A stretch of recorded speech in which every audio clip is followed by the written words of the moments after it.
Hi guys, it's Angela with Panda Kisses, and tonight we're going to be making this cool jack-o'-lantern banner from Parker on the Porch. Let's get started. Our first step is to go ahead and hoop our stabilizer. This is just regular tearaway. This is my 5x7 hoop, and then I'm going to go ahead and do our placement stitch directly onto our stabilizer. So go ahead and stitch step 1, and it's going to go ahead and do this placement stitch right there that you see up here in the blue line.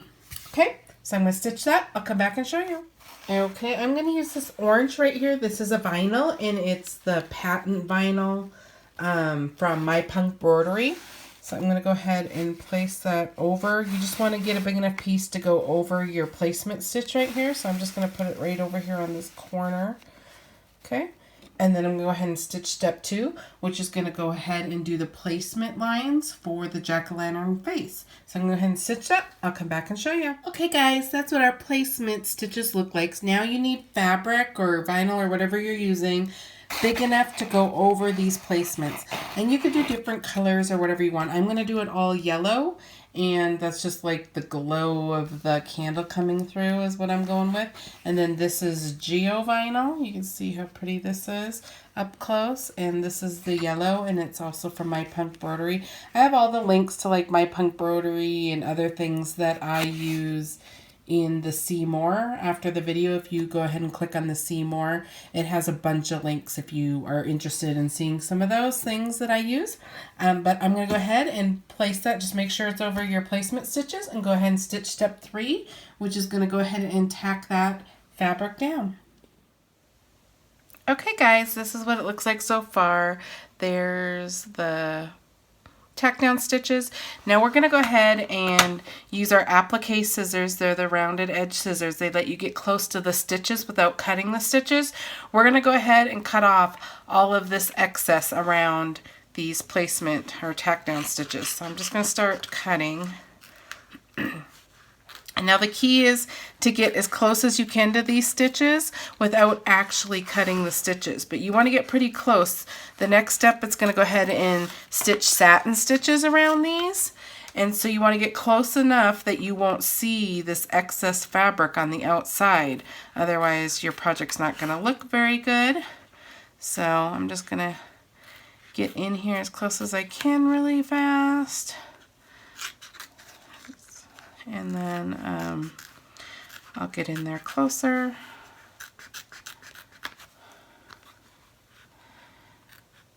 These scissors are really invaluable when you're appliquing. This is called appliquing. Anytime you're putting fabric on top of fabric, you are appliquing. Okay, let me just get this.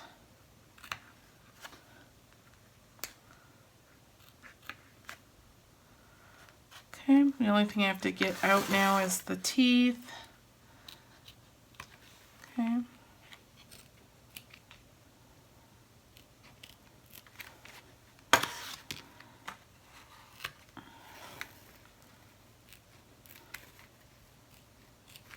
Okay. You just want to get close enough. I'll show you in a sec. We're pretty close everywhere. I think we'll be okay. Okay, so we're pretty close around those stitch lines. Now we're going to bring it back to the machine, and I'll show you what we're doing next. Okay, we're back on our machine. There's what it looks like. Now step 4 is going to go ahead and do these satin stitches. I'm going to do mine gray. I could do it yellow or other black or other colors. I'm just going to do the gray because I have some gray going on in some of the other banners, and I'll show you. So I'm going to go ahead and stitch that. I'll come back and show you what it looks like. Okay guys, there's what that satin stitch looks like around the face. Now we're going to move on to the next step.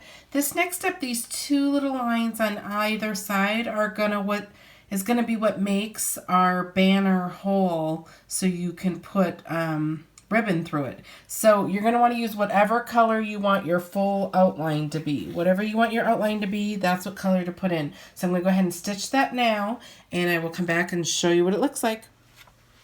Okay guys, this is what your front looks like so far.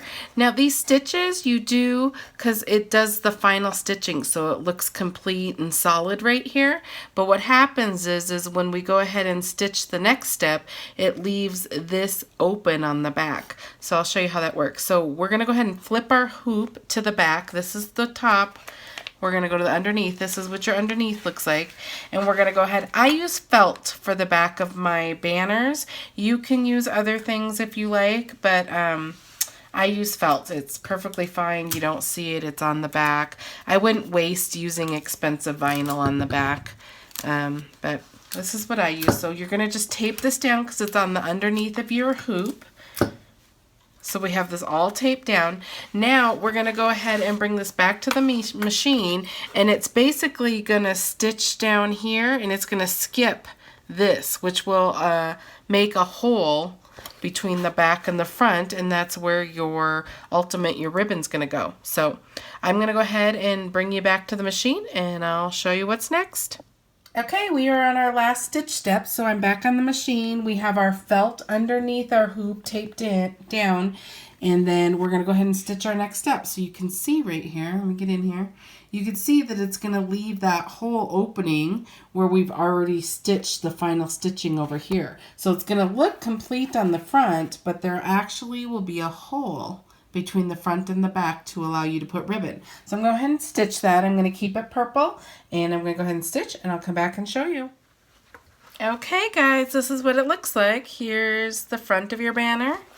Here's the back of your banner, and you can see that it didn't stitch here and here, which is going to leave us a hole.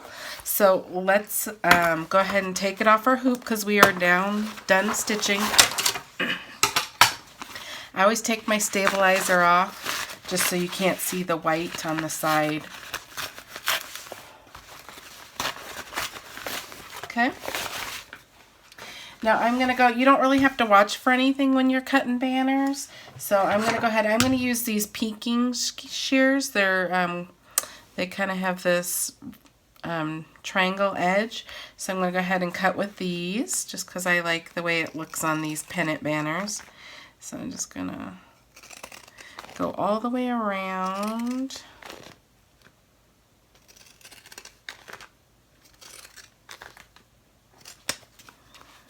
And the way I cut with these is I go ahead and cut, but when I move, I make sure that the triangle is lined up in the exact same spot so you don't have weird cuts. You have complete little triangle tops, if that makes sense.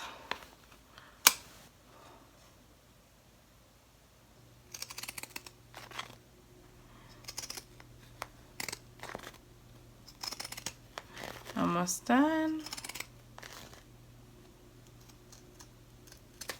Just don't cut your stitches, and then if you have a really pointy thing, I always just kind of cut it off, and so it's not like so pointy. Okay, so here it is. Here's our jack-o'-lantern that we made. So what I do is you can take ribbon like this. I kind of tape it to a dowel, or you could tape it to a pencil or whatever, so you can get it through the banner. And then there is a hole between the front of your layer and the back because it didn't stitch here. So you go ahead and put your ribbon through. I can run it the right direction, and then you will have ribbon there.